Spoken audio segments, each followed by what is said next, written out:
What's up, YouTube? This is Too Raw for Sports. Alright, so much of this past season, Nikola Jokic was the leading contender for MVP until, in the second half, the Nuggets began to falter, and Joel Embiid began crying every 4 or 5 days about not being respected. So then, people just said, look, man, we tired of this motherfucker crying, man. Here, goddamn, shit. And then he did what he always does, which is choke during the postseason and then run away and cry. But anyway, Jamal Murray came out recently and said that he believes that he and Nikola Jokic are the top duo in the NBA, the most dominant duo. This is something that we've been hearing since the 90s with Pippen and Jordan, the most dominant duo. Who's the best duo? This is what he had to say. I'll put a link to this article in the pinned comment in the comment section below. If I'm shooting a pull-up three, the big has to be up.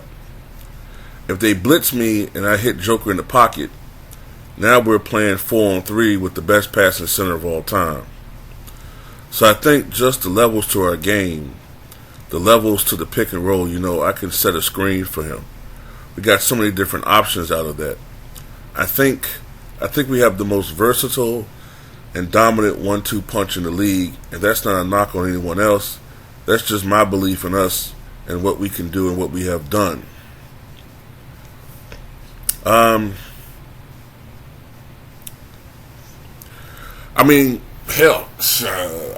this postseason, they were the most dominant duo. I can't argue with that. During the playoffs, Joker averaged 30 points per game, 13.5 rebounds, 9.5 assists, 1.1 steals, and one block per game in the postseason.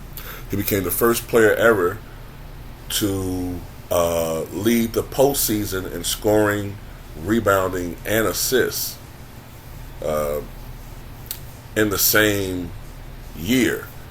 Wilt, when he led it in rebounding and assists, that's when he was playing with the Sixers, and his days of being the number one scorer were behind him. These weren't the Warriors' days.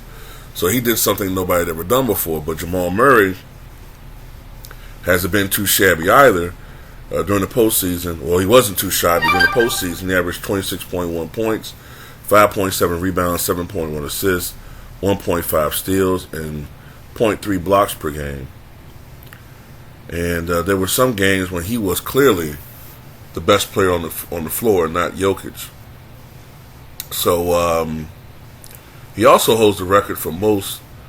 I believe he holds the record for most 40-point plus playoff games in Denver Nuggets history, passing the great Alex English. So look, are they the most dominant duo? It fluctuates so much.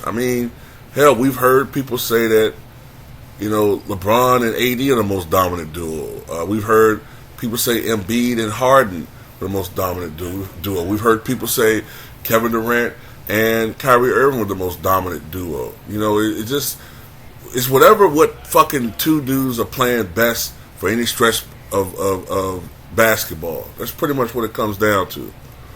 Hell, it was a stretch when you could say when Milwaukee won 16 games in a row, you could say Giannis and Drew Holiday were the best duo, right?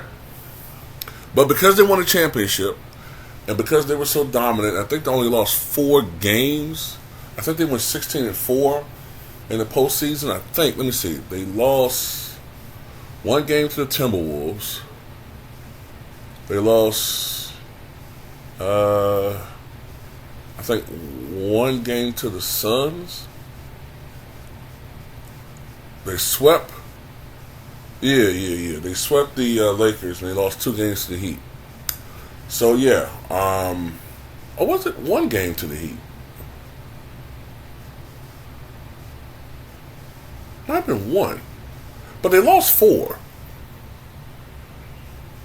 No, they lost to Phoenix in 6 games, I think. So anyway, the point is, they had one of the more dominant runs in the postseason, both team-wise and individually. So yeah, I can see that argument. I can't get mad at that. they may have an argument, definitely, to be the top duo in basketball. But then, you also got to think about KD and Devin Booker. They were doing it too. But they didn't win it all, so you can't really say them either. So I guess right now you got to give it to them. But anyway, that's all I got to say about it, man. Tell me what you guys think.